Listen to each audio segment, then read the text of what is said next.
Morning ಮಕ್ಕಳೇ. ನಾನು ಇವತ್ತು ಸೆಕೆಂಡ್ ಸ್ಟ್ಯಾಂಡರ್ಡ್ ಅವ್ರಿಗೆ ಕನ್ನಡ ಒಂದು ಲೆಸನನ್ನು ಮಾಡ್ತಾಯಿದ್ದೀನಿ ಮಕ್ಕಳೇ. ನಿಮಗೆ ಇಲ್ಲಿವರೆಗೆ ಮಾಡಿದಂತಹ ಒಂದು ಪಾಠಗಳು ಎಲ್ಲ ಅದು ಫಸ್ಟ್ ಸೆಮಿಸ್ಟರ್ಗೆ ಸಂಬಂಧಪಟ್ಟಂತಹ ಅದು ಪಾಠಗಳಾಗಿರುತ್ತೆ ಮಕ್ಕಳೇ. ಈಗಿಂದ ಮಾಡುವಂತಹ ಒಂದು ಪಾಠಗಳಾಗಿರ್ಬೋದು, ಪದ್ಯಗಳಾಗಿರ್ಬೋದು, ಅದು ಸೆಕೆಂಡ್ ಸೆಮಿಸ್ಟರ್ಗೆ ಸಂಬಂಧಪಟ್ಟಂತಹ ಪಾಠಗಳಾಗಿರುತ್ತೆ ಮಕ್ಕಳೇ. ಈ ಮೊದಲು ಈ ಒಂದು ಪದ್ಯವನ್ನು ಮಾಡೋಕ್ಕಿಂತ ಮುಂಚೆ ನಾನು ನಿಮಗೆ ಕೆಲವೊಂದು ಪ್ರಶ್ನೆಗಳನ್ನು ಕೇಳ್ತೀನಿ. ಆ ಪ್ರಶ್ನೆಗಳಿಗೆ ಉತ್ತರಗಳನ್ನು ನೀವು ತಿಳ್ಕೊಂಡಿದ್ದೀರಾ ಅಂತ ನಾನು ಭಾವಿಸ್ತೀನಿ ಮಕ್ಕಳೇ. ಫಸ್ಟು ನೋಡೋಣ. ಮೊದಲನೇ ಪ್ರಶ್ನೆಯಾಗಿ ನಿಮಗೆ ಕೇಳ್ತಾ ಇದ್ದೀನಿ, ನೀವು ನೋಡಿರುವಂತಹ ಪ್ರಾಣಿಗಳು ಯಾವ್ಯಾವ್ದಿರ್ಬೋದು ಮಕ್ಕಳೇ? ನೀವು ಯಾವ್ಯಾವ ಪ್ರಾಣಿಗಳನ್ನು ನೋಡಿದ್ದೀರಾ? ಯಾವ್ಯಾವ್ದು ನೋಡಿರ್ತೀರಾ ಅಂತಂದರೆ ಜಿಂಕೆ, ಹುಲಿ, ಸಿಂಹ, ಕರಡಿ, ಜಿರಾಫೆ, ಕೋತಿ, ಮೊಸಳೆ ಅಲ್ವಾ? ಆಮೇಲೆ ಇನ್ನು ನರಿ, ಇನ್ನೂ ಅನೇಕ ರೀತಿಯಾದಂತಹ ಪ್ರಾಣಿಗಳನ್ನು ನೀವು ನೋಡಿರ್ತೀರ. ಹಾಗೆ ಮಕ್ಕಳೇ, ನಿಮ್ಮ ಮನೆಯಲ್ಲಿ ಯಾವ್ಯಾವ ರೀತಿಯಾದಂತಹ ಪ್ರಾಣಿಗಳನ್ನು ಸಾಕಿರ್ತೀರಾ? ಯಾವ್ಯಾವುದು ಕುರಿಗಳನ್ನು ಸಾಕಿರ್ತೀರ, ಹಸುಗಳನ್ನು ಸಾಕಿರ್ತೀರ, ಎಮ್ಮೆಯನ್ನು ಸಾಕಿರ್ತೀರ, ನಾಯಿ ಮರಿಯನ್ನು ಕೂಡ ನೀವೇನು ಮಾಡಿರ್ತೀರ? ಸಾಕಿರ್ತೀರ. ಹಾಗೆ ಬೆಕ್ಕನ್ನು ಕೂಡ ನೀವು ಸಾಕಿರ್ತೀರ. ಹೌದು. ನೆಕ್ಸ್ಟ್ ಮಕ್ಕಳೇ, ನೀವು ಸಾಕಿರುವಂತಹ ಒಂದು ಪ್ರಾಣಿಗಳಾಗಿರಬಹುದು ಅಥವಾ ನೀವು ನೋಡಿರುವಂತಹ ಪ್ರಾಣಿಗಳಾಗಿರಬಹುದು, ಅದರಲ್ಲಿ ನೀವು ಇಷ್ಟಪಡುವಂತಹ ಒಂದು ಪ್ರಾಣಿ ಯಾವುದು? ನಿಮ್ಮನ್ನು ಪ್ರೀತಿ ಮಾಡುವಂತಹ, ಜಾಸ್ತಿ ಲವ್ ಮಾಡುವಂತಹ ಪ್ರಾಣಿ ಯಾವುದು ಮಕ್ಕಳೇ? ಒಬ್ಬೊಬ್ರಿಗೆ ಒಂದೊಂದು ಪ್ರಾಣಿ ಇರುತ್ತೆ ಅಲ್ವಾ? ಕೆಲವರು ಮೊಲವನ್ನು ಇಷ್ಟಪಡ್ತಾರೆ, ಕೆಲವರು ಜಿಂಕೆಯನ್ನು ಇಷ್ಟಪಡ್ತಾರೆ, ಕೆಲವರು ನಾಯಿಯನ್ನು ಇಷ್ಟಪಡ್ತಾರೆ, ಕೆಲವರು ಕುರಿಯನ್ನು ಇಷ್ಟಪಡ್ತಾರೆ ಅಲ್ವಾ? ಇನ್ನು ಅನೇಕ ರೀತಿಯಾದವರು ಅನೇಕ ರೀತಿಯಾದಂತಹ ಪ್ರಾಣಿಗಳನ್ನು ಇಷ್ಟಪಡ್ತಾರೆ. ಓಕೆ, ಸರಿ. ಹಾಗೆಯೇ ನಿಮ್ಮ ಊರಿನಲ್ಲಿ ಅಂದರೆ ನಿಮ್ಮ ಅಕ್ಕಪಕ್ಕದಲ್ಲಿ ಯಾವುದಾದ್ರು ತೋಟಗಳನ್ನು ನೀವು ನೋಡಿರ್ತೀರ ಅಲ್ವಾ? ಯಾವ್ದು ನೋಡಿರ್ಬೋದು? ಫಾರ್ ಎಕ್ಸಾಂಪಲ್ ಬಾಳೆ ತೋಟ ಅಲ್ವಾ? ಆಮೇಲೆ ಹೂ ಗಿಡಗಳ ತೋಟ ಆಗಿರಬಹುದು, ಬಾಳೆ ತೋಟ ಆಗಿರ್ಬೋದು, ಅಡಿಕೆ ತೋಟ ಆಗಿರಬಹುದು ಅಲ್ವಾ? ಹಣ್ಣುಗಳ ತೋಟ ಆಗಿರಬಹುದು. ಹೌದು, ಈ ತೋಟಗಳನ್ನೆಲ್ಲ ನೀವು ಗಮನಿಸಿರ್ತೀರ, ನೋಡಿರ್ತೀರ, ಹೌದಲ್ವಾ? ಹಾಗೆಯೇ ನೀವು ತಿಂದಿರುವಂತಹ ಕೆಲವೊಂದು ಹಣ್ಣುಗಳನ್ನು ಹೇಳ್ತೀರಾ? ನೀವು ಎಷ್ಟೋ ಹಣ್ಣುಗಳನ್ನು ತಿಂದಿರ್ತೀರ ಅಲ್ವಾ? ಹಣ್ಣುಗಳು ಯಾವ್ಯಾವುದು ಅಂತ ನಿಮಗೆ ಗೊತ್ತಿದೆ ಅಲ್ವಾ? ಯಾವ್ಯಾವ್ದು ತಿಂದಿರ್ತೀರ ಮಕ್ಕಳೇ? ಹೌದು, ಮ್ಯಾಂಗೋ ಅಂದರೆ ಮಾವಿನ ಹಣ್ಣನ್ನು ತಿಂದಿರ್ತೀರ, ದಾಳಿಂಬೆ ಹಣ್ಣನ್ನು ತಿಂದಿರ್ತೀರ, ಸಪೋಟ, ಬಾಳೆಹಣ್ಣು, ದ್ರಾಕ್ಷಿ, ಸೇಬು, ಕಿತ್ತಳೆ, ಸ್ಟ್ರಾಬೆರಿ, ಇನ್ನು ಅನೇಕ ರೀತಿಯಾದಂಥ ಹಣ್ಣುಗಳನ್ನು ನೀವು ತಿಂದಿರ್ತೀರ. ಹಾಗೆಯೇ ನಿಮಗೆ ಇಷ್ಟವಾದಂಥ ಹಣ್ಣು ಅಂತ ಹೇಳಿದಾಗ ಒಬ್ಬೊಬ್ರಿಗೆ ಒಂದೊಂದು ಹಣ್ಣು ಇಷ್ಟ ಆಗಿರುತ್ತೆ ಅಲ್ವಾ? ಇಂಥದ್ದೇ ಪರ್ಟಿಕ್ಯುಲರಾಗಿ ಇಷ್ಟ ಆಗಿರಬೇಕು ಅನ್ನೋಂಥದ್ದು ಏನಿಲ್ಲ ಅಲ್ವಾ? ಇವಾಗ ಒಂದು ಹುಡುಗಿಗೆ ಒಂದು ಹಣ್ಣು ಇಷ್ಟ ಆಗಿದ್ದರೆ ಒಬ್ಬರು ಆ್ಯಪಲನ್ನು ಅಥವಾ ಒಂದು ಸೇಬು ಹಣ್ಣನ್ನು ಇಷ್ಟಪಟ್ಟಿದ್ರೆ ಇನ್ನೊಬ್ಬಳಿಗೆ ಬಾಳೆಹಣ್ಣು ಇಷ್ಟ ಆಗಿರುತ್ತೆ, ಇನ್ನೊಬ್ಬನಿಗೆ ದ್ರಾಕ್ಷಿ ಇಷ್ಟ ಆಗಿರುತ್ತೆ, ಹೌದಲ್ವಾ? ಒಬ್ಬೊಬ್ರಿಗೆ ಅನೇಕ ರೀತಿಯಾದಂಥ ಹಣ್ಣುಗಳನ್ನು ಅವರು ಇಷ್ಟಪಡ್ತಾರೆ, ಹೌದಲ್ವಾ?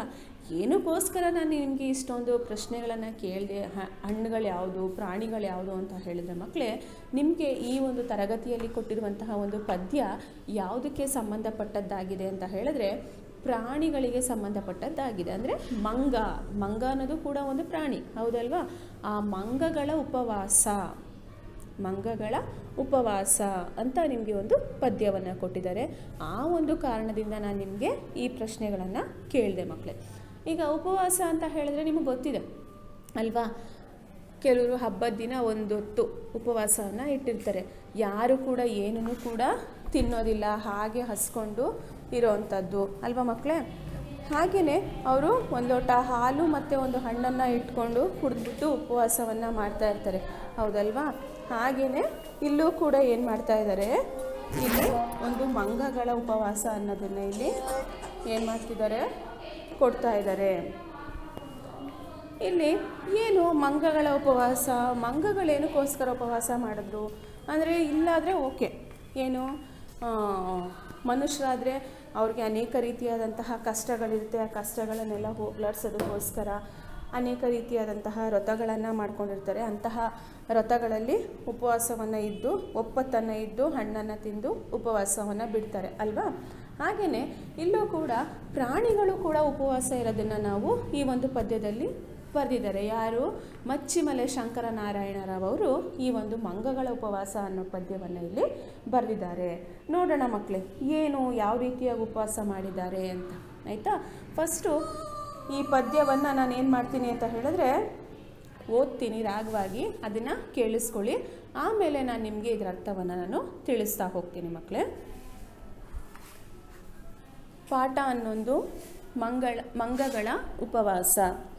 ಬಾಳೆಯ ತೋಟದ ಪಕ್ಕದ ಕಾಡೋಳು ವಾಸಿಸುತ್ತಿದ್ದವು ಮಂಗಗಳು. ಮಂಗಗಳೆಲ್ಲವೂ ಒಟ್ಟಿಗೆ ಸೇರುತ್ತಾ ಒಂದು ಉಪವಾಸವ ಮಾಡಿದವು. ಏನೂ ತಿನ್ನದೆ ಮಟಮಟ ನೋಡುತ್ತಾ ಇದ್ದವು ಮರದಲ್ಲಿ ಕುಳಿತಲ್ಲೇ. ನಾಳೆಗೆ ತಿಂಡಿಯ ಈಗಲೇ ಹುಡುಕುವ ಬನ್ನಿರಿ ಎಂದಿತು ಕಪಿಯೊಂದು. ಹೌದೋದಣ್ಣೆಂದೆನ್ನುತ್ತಾ ಎಲ್ಲವೂ ಬಾಳೆಯ ತೋಟಕ್ಕೆ ಈಗ ಹಾರಿದವು. ತೋಟದಿ ಬಾಳೆಯ ಹಣ್ಣನ್ನು ನೋಡಲು ಆಸೆಯು ಹೆಚ್ಚಿತು ನೀರೂರಿ. ಸುಲಿದೇ ಇಡುವ ಆಗದೆ ಎಂದಿತು ಆಸೆಯ ಮರಿ ಕಪಿಯೊಂದಾಗ. ಹೌದೋದೆನ್ನುತ್ತಾ ಹಣ್ಣನ್ನು ಸುಲಿದವು ಕೈಯೊಳೆ ಹಿಡಿದು ಕುಳಿತಿರಲು. ಕೈಯಲ್ಲೇ ತಕೆ ಬಾಯೊಳಗಿಟ್ಟರೆ ಆಗದೆ ಎಂದಿತು ಇನ್ನೊಂದು. ಹಣ್ಣನ್ನು ಬಾಯಲ್ಲಿ ಇಟ್ಟವು ಜಿಗಿದೆ ಇಡುವೆವು ಎಂದಿತು ಮತ್ತೊಂದು. ಜಗಿದು ಜಗಿದು ನುಂಗಿದವೆಲ್ಲ ಆಗಲೇ ಮುಗಿಯಿತು ಉಪವಾಸ. ಬಾಳೆಯ ತೋಟದ ಪಕ್ಕದ ಕಾಡೋಳು ವಾಸಿಸುತ್ತಿದ್ದವು ಮಂಗಗಳು. ವಾಸಿಸುತ್ತಿದ್ದವು ಮಂಗಗಳು. ಈ ಒಂದು ಪದ್ಯವನ್ನು ಬರೆದ ಕವಿ ಮಚ್ಚಿಮಲೆ ಶಂಕರನಾರಾಯಣ ರಾವ್. ನೋಡಿ, ಈ ಮಚ್ಚಿಮಲೆ ಶಂಕರನಾರಾಯಣರಾವ್ ಅವರು ಒಂದು ಮಂಗಗಳ, ಒಂದು ಕೋತಿಗಳು ಯಾವ ರೀತಿಯಾಗಿ ಉಪವಾಸವನ್ನು ಮಾಡ್ತಾ ಇದ್ವು ಅನ್ನೋದನ್ನು ಈ ಒಂದು ಪದ್ಯದಲ್ಲಿ ತಿಳಿಸಿದ್ದಾರೆ ಮಕ್ಕಳೇ. ನೋಡೋಣ, ಇಲ್ಲಿ ಹೇಳ್ತಾ ಇದ್ದಾರೆ ಮಂಗಗಳು ಅಂತ ಹೇಳಿದ್ರೆ ಅರ್ಥ ಕೋತಿ. ಕೋತಿಯ ಮತ್ತೊಂದು ಹೆಸರು ಮಂಗ ಅಂತ ಹೇಳ್ತೀವಿ, ಮಂಗದ ಮತ್ತೊಂದು ಹೆಸರು ಕೋತಿ ಅಂತ. ಉಪವಾಸ ಅಂತ ಹೇಳಿದ್ರೆ ಮಕ್ಕಳೇ, ಏನನ್ನು ತಿನ್ನದೆ ಏನನ್ನೂ ಕುಡಿದೆ ಇರುವಂಥದ್ದನ್ನು ನಾವು ಉಪವಾಸ ಅಂತ ಹೇಳ್ತೀವಿ. ನೋಡಿ, ಮೊದಲನೇದು ಬಾಳೆಯ ತೋಟದ ಪಕ್ಕದ ಕಾಡೋಳು ವಾಸಿಸುತ್ತಿದ್ದವು ಮಂಗಗಳು. ಈಗ ಒಂದು ಬಾಳೆ ತೋಟ ಇರುತ್ತೆ, ಬಾಳೆ ತೋಟ ಇತ್ತು. ಆ ಬಾಳೆ ತೋಟದಲ್ಲಿ ಏನಾಗಿತ್ತು, ಒಂದು ಪಕ್ಕದಲ್ಲಿ ಒಂದು ದೊಡ್ಡದಾದಂತಹ ಕಾಡಿತ್ತು. ಕಾಡು ಅಂತ ಹೇಳಿದ್ರೆ ಮಕ್ಕಳೇ ಅಡವಿ, ಅಠವಿ, ಆಯಿತಾ? ಅಡವಿ, ಅಟವಿ ಅಂತ. ಆ ಕಾಡಲ್ಲಿ ಯಾರು ವಾಸ ಮಾಡ್ತಿದ್ವು ಅಂತ ಹೇಳಿದ್ರೆ ಮಂಗಗಳು ವಾಸ ಮಾಡ್ತಾಯಿದ್ವು, ಅಂದರೆ ಕೋತಿಗಳು ವಾಸವನ್ನು ಮಾಡ್ತಾಯಿತ್ತು. ಪಕ್ಕ ಅಂತ ಹೇಳಿದ್ರೆ ಮಕ್ಕಳೇ ಮಗ್ಗಲು ಅಥವಾ ಹತ್ತಿರ ಅಥವಾ ಬದಿ. ಅಡವಿಯ ತೋಟದ ಪಕ್ಕದಲ್ಲಿ, ಪಕ್ಕ ಅಂತ ಹೇಳಿದ್ರೆ ಬದಿ ಅಥವಾ ಹತ್ತಿರ, ಮಗ್ಗಲು ಅಂತ. ಅಲ್ಲಿ ಯಾರು ವಾಸ ಮಾಡ್ತಾಯಿದ್ವು ಮಕ್ಕಳೇ? ಮಂಗಗಳು ವಾಸ ಮಾಡ್ತಾಯಿತ್ತು. ಮಂಗಗಳೆಲ್ಲವೂ ಒಟ್ಟಿಗೆ ಸೇರುತ್ತಾ ಒಂದು ಉಪವಾಸ ಮಾಡಿದವು. ಹೀಗೇನೆ ಅಲ್ಲಿ ಒಂದಲ್ಲ ಎರಡಲ್ಲ ಸುಮಾರು ಇಡೀ ತನ್ನ ಸಂಸಾರವನ್ನೇ ಕಟ್ಕೊಂಡು ಆ ಮರದ ಮೇಲೆ ಏನು ಮಾಡ್ತಾಯಿದ್ವು, ಮಂಗಗಳು ವಾಸ ಮಾಡ್ತಾಯಿದ್ವು. ಹೀಗೆ ವಾಸ ಮಾಡ್ತಿದ್ದಂತಹ ಸಂದರ್ಭದಲ್ಲಿ ಎಲ್ಲರೂ ಸೇರಿ ನಾವೆಲ್ಲ ಒಂದು ಉಪವಾಸವನ್ನು ಮಾಡೋಣ, ಅಂದರೆ ಒಂದು ವ್ರತವನ್ನು ಮಾಡೋಣ, ಅಂದರೆ ಏನನ್ನು ತಿಂದೇ ಇರಬೇಕು, ತಿಂದೇ ಆ ಉಪವಾಸವನ್ನು ಮಾಡೋಣ ಅಂತ ಏನು ಮಾಡ್ತವೆ, ಮಂಗಗಳೆಲ್ಲ ಸೇರಿ ಮಾತಾಡ್ಕೊತವೆ. ಏನೂ ತಿನ್ನದೆ ಮಟ ನೋಡುತ್ತಾ ಇದ್ದವು ಮರದಲ್ಲೇ ಕುಳಿತಲ್ಲೇ. ಹೀಗೇನೆ ಆಯಿತು ಅಂತ ಏನು ಮಾಡಿದ್ವು, ಆ ಕೋತಿಗಳೆಲ್ಲ ಒಪ್ಕೊತವೆ ಉಪವಾಸ ಮಾಡಲಿಕ್ಕೆ. ಆಗ ಮರದ ಮೇಲೆ ಎಲ್ಲ ಒಂದೊಂದು ಕೊಂಬೆಗಳ ಮೇಲೆ ಏನು ಮಾಡಿದ್ವು, ಕೋತಿಗಳೆಲ್ಲ ಕೂತ್ಕೊಂಡಿದ್ವು.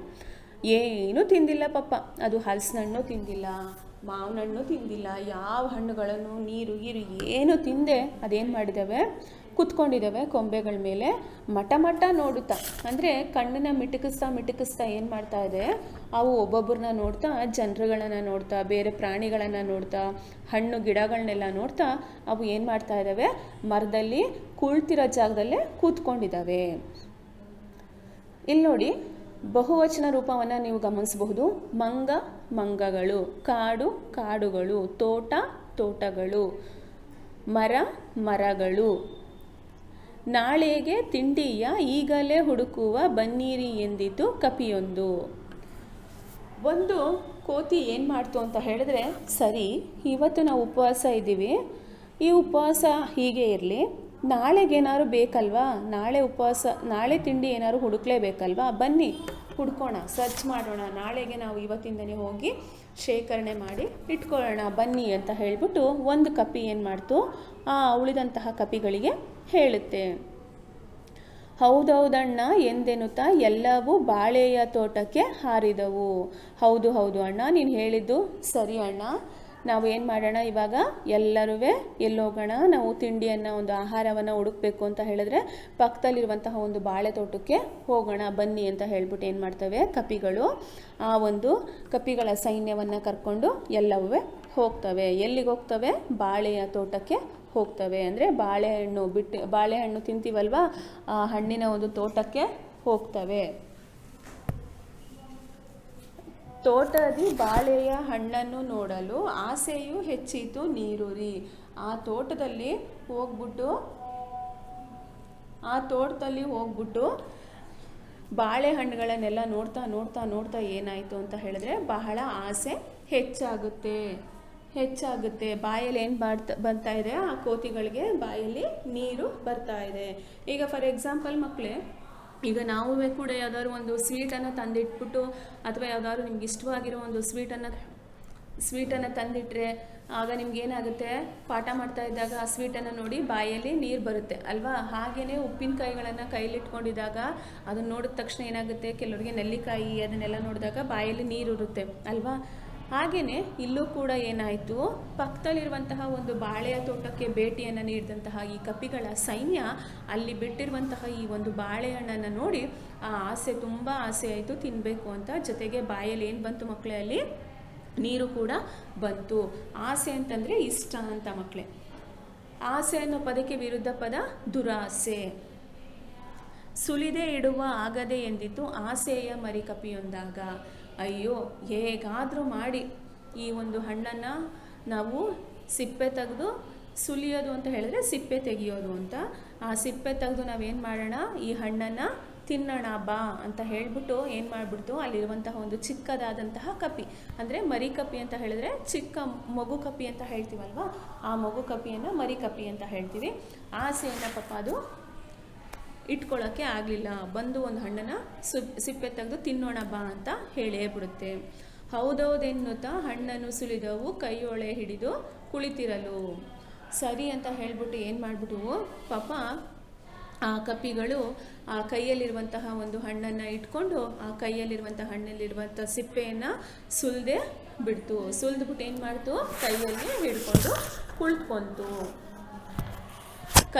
ಕೈಯಲ್ಲೇತಕ್ಕೆ ಬಾಯೊಳಗಿಟ್ಟರೆ ಆಗದೆ ಎಂದಿತು ಇನ್ನೊಂದು. ಅಯ್ಯಯ್ಯೋ, ಯಾಕೆ ಕೈಯಲ್ಲಿ ಇಟ್ಕೊಂಡಿದ್ಯಾ, ಬರೀ ಕೈಯಲ್ಲಿ ಸಿಪ್ಪೆ ತೆಗೆದಿಟ್ಬಿಟ್ಟು ಹಾಗೆ ಇಟ್ಕೊಂಡಿದ್ಯಲ್ಲ, ಯಾಕೆ, ಅದನ್ನು ಬಾಯೊಳಗೆ ಇಟ್ಕೊಳ್ಳೋಣ ಬಾ ಅಂತ ಇನ್ನೊಂದು ಕಪಿ ಹೇಳ್ತು. ಒಂದು ಕಪಿ ಬಾಳೆ ತೋಟಕ್ಕೆ ಹೋಗೋಣ ಅಂತಂತು, ಇನ್ನೊಂದು ಕಪಿ ಹಣ್ಣುಗಳನ್ನ ಇಟ್ಕೊಳ್ಳೋಣ ಕಿತ್ಕೊಳ್ಳೋಣ ಅನ್ನಿತು, ಇನ್ನೊಂದು ತಿನ್ನೋಣ ಅಂತೂ ಆಸೆಯನ್ನು ವ್ಯಕ್ತಪಡಿಸ್ತು, ಇನ್ನೊಂದು ಸಿಪ್ಪೆಯನ್ನು ಸುಲಿತು, ಇನ್ನೊಂದು ಇದನ್ನೇನು ಕೈಯಲ್ಲಿ ಇಟ್ಕೊಳ್ಳೋದು, ಅದನ್ನು ಬಾಯಲ್ಲಿ ಇಟ್ಕೋಬೋದಲ್ಲ ಅಂತ ಇನ್ನೊಂದು ಕಪಿ ಹೇಳ್ತು. ನೋಡಿ, ಹಣ್ಣನ್ನು ಬಾಯಲ್ಲಿ ಇಟ್ಟವು ಜಗಿದೇ ಇಡುವೆವು ಎಂದಿತು ಮತ್ತೊಂದು. ಅಯ್ಯೋ, ಹಣ್ಣನ್ನು ಈಗ ಬಾಯಲ್ಲಿ ಇಟ್ಕೊಬಿಟ್ರೆ ಸಾಕಾ, ಆ ಹಣ್ಣನ್ನು ನಾವೇನು ಮಾಡಬೇಕು, ಬಾಯಲ್ಲಿ ಇಟ್ಕೊಂಡಾದ್ಮೇಲೆ ಅದನ್ನು ಜಗಿಬೇಕು. ಜಗಿಯೋದು ಅಂತ ಹೇಳಿದ್ರೆ ಅಗಿಯೋದು ಅಂತ ಮಕ್ಕಳೇ. ಈಗ ನೀವು ಊಟ ತಿಂಡಿ ಯಾವುದೇ ಆದರೂ ಆಗಿರ್ಬೋದು, ನಿಮಗೆ ಕೊಟ್ಟಾಗ ನೀರನ್ನು ಹೊರತುಪಡಿಸಿ ಇನ್ನುಳಿದಂತಹ ವಸ್ತುಗಳನ್ನು ಕೊಟ್ಟಾಗ ನೀವೇನು ಮಾಡ್ತೀರಾ, ಅಗದು ನುಂಗ್ತೀರಾ ಅಲ್ವಾ, ಅದನ್ನು ಜಗಿಯೋದು ಅಂತ ಹೇಳ್ತಾರೆ. ಹಾಗೆ ಇವು ಬಾಯಲ್ಲಿ ಇಟ್ಕೊಂಡಿರುವಂಥ ಈ ಹಣ್ಣನ್ನು ಏನು ಮಾಡ್ತಾ ಇದೆ, ಜಗಿತಾ ಇದೆ, ಅಗಿತಾ ಇದೆ. ಜಗಿದೇ ಇಡುವೆವು ಎಂದಿತು ಮತ್ತೊಂದು. ಅಯ್ಯೋ, ಇದನ್ನೇನು ಸುಮ್ಮನೆ ಬಿಟ್ಬಿಡೋದ, ಬಾಯಲ್ಲಿ ಅಗದು ನುಂಗೆ ಬಿಡೋಣ ಬಾ ಅಂತ ಇನ್ನೊಂದು ಕಪಿ ಹೇಳ್ತು. ಜಗಿದು ನುಂಗಿದವೆಲ್ಲ ಆಗಲೇ ಮುಗಿಯಿತು ಉಪವಾಸ. ನೋಡಿ, ಅಗದು ಏನು ಮಾಡ್ತು, ಅದನ್ನು ನುಂಗೋದು ಅಂತ ಹೇಳಿದ್ರೆ ಮಕ್ಕಳೇ ಸೇವಿಸೋದು ಅಂತ, ಅಂದರೆ ತಿನ್ನೋದು ಅಂತ. ಎಲ್ಲ ಅಗದು ತಿಂದು ಆ ಬಾಳೆಹಣ್ಣೆಲ್ಲ ಖಾಲಿ ಆಗೋಯ್ತು ಅಂತ ಹೇಳೋದಕ್ಕಿಂತ ಮುಂಚೆ ಅವ್ರು ಉಪವಾಸ ಮಾಡಬೇಕು ಅಂತ ಹೇಳ್ಕೊಂಡಿದ್ದ ವ್ರತ ಎಲ್ಲ ಏನಾಯಿತು, ಕ್ಯಾನ್ಸಲ್ ಆಗೋಯಿತು. ಅಲ್ಲಿಗೆ ಅವ್ರು ಯಾವಾಗ ಹಣ್ಣನ್ನು ಸೇವನೆ ಮಾಡಿದ್ರು ಆವಾಗ ಅದರ ಉಪವಾಸ, ಮಂಗಗಳು ಮಾಡ್ಕೊಂಡಿದ್ದಂತಹ ಒಂದು ಉಪವಾಸ ಮುಗೀತು ಅಂತ ಅರ್ಥ ಮಕ್ಕಳೇ. ನೋಡಿದ್ರೆ ಮಕ್ಕಳೇ, ಈ ಒಂದು ಪದ್ಯದಲ್ಲಿ ಯಾವ ರೀತಿಯಾಗಿ ಮಂಗಗಳು ಉಪವಾಸವನ್ನು ಮಾಡಿದ್ವು ಅನ್ನೋದನ್ನು ನೀವು ತಿಳ್ಕೊಂಡ್ರಿ ಅಲ್ವಾ ಮಕ್ಕಳೇ. ಹಾಗಾದರೆ ಈ ಪದ್ಯವನ್ನು ನಾನು ಇನ್ನೊಂದು ಸಾಲಿ ರಾಗವಾಗಿ ಹೇಳ್ತೀನಿ. ನೀವು ಈಗ ರಾಗವಾಗಿ ಹೇಳೋ ರೀತಿಯಾಗಿ ನೀವು ಈ ಪದ್ಯವನ್ನು ಕಲ್ತ್ಕೋಬೇಕು ಮಕ್ಕಳೇ. ನೋಡಿ, ಇನ್ನೊಂದು ಸಲ ಹೇಳ್ತೀನಿ ಈ ಪದ್ಯವನ್ನು. ಮಂಗಗಳ ಉಪವಾಸ. ಬಾಳೆಯ ತೋಟದ ಪಕ್ಕದ ಕಾಡೋಳು ವಾಸಿಸುತ್ತಿದ್ದವು ಮಂಗಗಳೆಲ್ಲವೂ ಒಟ್ಟಿಗೆ ಸೇರುತ್ತಾ ಒಂದು ಉಪವಾಸವ ಮಾಡಿದವು. ಏನೂ ತಿನ್ನದೆ ಮಟಮಾಟ ನೋಡುತ್ತಾ ಇದ್ದವು ಮರದಲ್ಲಿ ಕುಳಿತಲ್ಲೇ. ನಾಳಿಗೆ ತಿಂಡಿಯ ಈಗಲೇ ಹುಡುಕುವ ಬನ್ನಿರಿ ಎಂದಿತು ಕಪಿಯೊಂದು. ಹೌದೌದಣ್ಣೆಂದೆನ್ನುತ್ತಾ ಎಲ್ಲವೂ ಬಾಳೆಯ ತೋಟಕ್ಕೆ ಈಗ ಹಾರಿದವು. ತೋಟದಿ ಬಾಳೆಯ ಹಣ್ಣನ್ನು ನೋಡಲು ಆಸೆಯು ಹೆಚ್ಚಿತು ನೀರೂರಿ. ಸುಲಿದೇ ಇಡುವ ಆಗದೆ ಎಂದಿತು ಆಸೆಯ ಮರಿ ಕಪಿಯೊಂದಾಗ. ಹೌದೋದೆನ್ನುತ್ತಾ ಹಣ್ಣನ್ನು ಸುಲಿದವು ಕೈಯೊಳ್ಳೆ ಹಿಡಿದು ಕುಳಿತಿರಲು. ಕೈಯಲ್ಲೇ ತಕೆ ಬಾಯೊಳಗಿಟ್ಟರೆ ಆಗದೆ ಎಂದಿತು ಇನ್ನೊಂದು. ಹಣ್ಣನ್ನು ಬಾಯಲ್ಲಿ ಇಟ್ಟವು ಜಗಿದೇ ಇಡುವೆವು ಎಂದಿತು ಮತ್ತೊಂದು. ಜಗಿದು ನುಂಗಿದವೆಲ್ಲ ಆಗಲೇ ಮುಗಿಯಿತು ಉಪವಾಸ. ಬಾಳೆಯ ತೋಟದ ಪಕ್ಕದ ಕಾಡೋಳು ವಾಸಿಸುತ್ತಿದ್ದವು ಮಂಗಗಳು. ಈ ಪದ್ಯವನ್ನು ಬರೆದ ಕವಿ ಮಚ್ಚಿಮಲೆ ಶಂಕರ ನಾರಾಯಣ ರಾವ್. ಹಾಗಾದರೆ ಮಕ್ಕಳೇ, ನಾನು ಇವತ್ತಿನ ಒಂದು ತರಗತಿಯಲ್ಲಿ ಮಾಡಿದಂತಹ ಈ ಮಂಗಗಳ ಉಪವಾಸ ಎಂಬ ಪದ್ಯ ನಿಮಗೆ ಸಂಪೂರ್ಣವಾಗಿ ಅರ್ಥ ಆಗಿದೆ ಅಂತ ನಾನು ತಿಳ್ಕೊಂಡಿದ್ದೀನಿ ಮಕ್ಕಳೇ. ಮುಂದಿನ ತರಗತಿಯಲ್ಲಿ ನಾನು ನಿಮಗೆ ಬೇರೊಂದು ಪಾಠವನ್ನು ತಗೊಂಡು ನಿಮ್ಮನ್ನು ಭೇಟಿಯಾಗಲಿಕ್ಕೆ ಬರ್ತೀನಿ ಮಕ್ಕಳೇ. ಅಲ್ಲಿವರೆಗೂ ಈ ಪದ್ಯವನ್ನು ನೀವು ರಾಗವಾಗಿ ಹಾಡೋದನ್ನು ಹಾಗೆ ಸ್ಪಷ್ಟವಾಗಿ ಹಾಡೋದನ್ನು ನೀವು ಕಲಿಬೇಕು ಅಂತ ಹೇಳ್ತಾ ಈ ಒಂದು ತರಗತಿಯನ್ನು ನಾನು ಇಲ್ಲಿಗೆ ಮುಗಿಸ್ತಾ ಇದ್ದೀನಿ ಮಕ್ಕಳೇ. ಧನ್ಯವಾದಗಳು.